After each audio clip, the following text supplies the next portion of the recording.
នេះតាអូនទ្រាំបន្តិចសិនទៅបងត្រូវតែស្វែងរកធាត់បរិសុទ្ធមកជួយអូនឲ្យទាល់តែបាន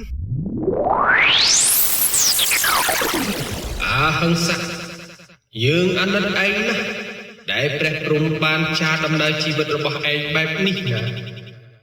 ហ៎លោកជាអ្នកណាតើលោកត្រូវការស្អីពីយើងហេតុអីបានជាលោកតែងតែមករកយើងអញ្ចឹងលោកជាទេវៈនៅភ្នំដ៏ស័ក្តិសិទ្ធិនេះហីត្រូវហើយយើងជាទេវៈដែលពួកឯងក្រាបថ្វាយបង្គំតាំងតែពីដើមមកម្លេះណាបើអញ្ចឹងសូមព្រះអង្គជួយសង្គ្រោះនាងផងទៅទោះជាត្រូវឲ្យខ្ញុំធ្វើអ្វីក៏ខ្ញុំសុខចិត្តធ្វើដែរយើងមិនមានវិធីជួយសង្គ្រោះនាងបានទេព្រោះព្រះព្រំលិខិតមិនអាចអ្នកណាម្នាក់កែប្រែបានឡើយណាតែបើឯងបានលុះនៅធម៌ឯងនឹងបានរួចផុតពីរឿងរ៉ាវនៅក្នុងលោកនេះទាំងអស់ហើយឯងក៏អាចជួយនាងបានដែរណាបើអញ្ចឹងតើធ្វើយ៉ាងម៉េចទើបខ្ញុំអាចលុះនៅធម៌បាន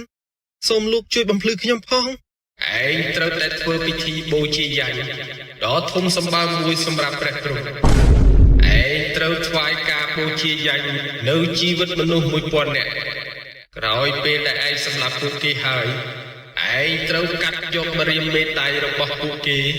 ដើម្បីយកមកបូជាយញ្ញដល់ព្រះព្រំហើយឯងត្រូវចាំថាមនុស្ស 1000 នាក់នោះសុទ្ធតែជាមនុស្សមានបាបជាមនុស្សដែលគួរតែស្លាប់ក្រោយពេលដែលពួកគេស្លាប់ហើយពួកគេនឹងបានចាប់កំណើតថ្មីនៅក្នុងភពមួយដែលប្រសើរខ្ពស់ជាមិនខានទេការកម្ចាត់ជនអាក្រក់ជាទង្វើដែលខ្ញុំគួរតែធ្វើប៉ុន្តែខ្ញុំមនាលអហិង្សាឯងប្រហែលជាមិនទាន់ដឹងទេថារូបឯងកើតមកជាម្ចាស់នៃសត្រាវុធទេពេលដែលឯងចាប់កាន់អាវុធប្រភេទណាក៏ដោយក៏មានឫទ្ធិអំណាចលើសពីមនុស្សធម្មតាដែរដូចនេះចាប់ពីពេលនេះតទៅឯងត្រូវតែជ្រើសរើសនៅវិធីបូជាយញ្ញដល់ព្រះព្រំ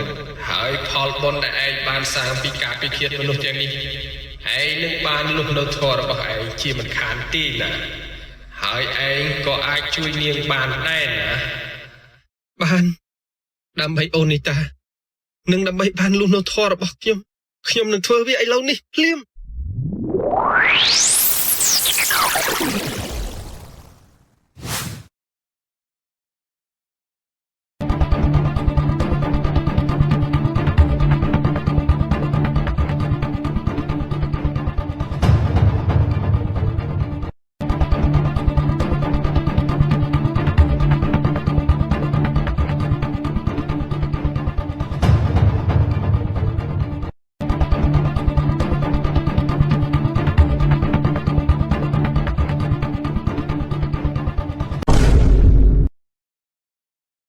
ពួកឯង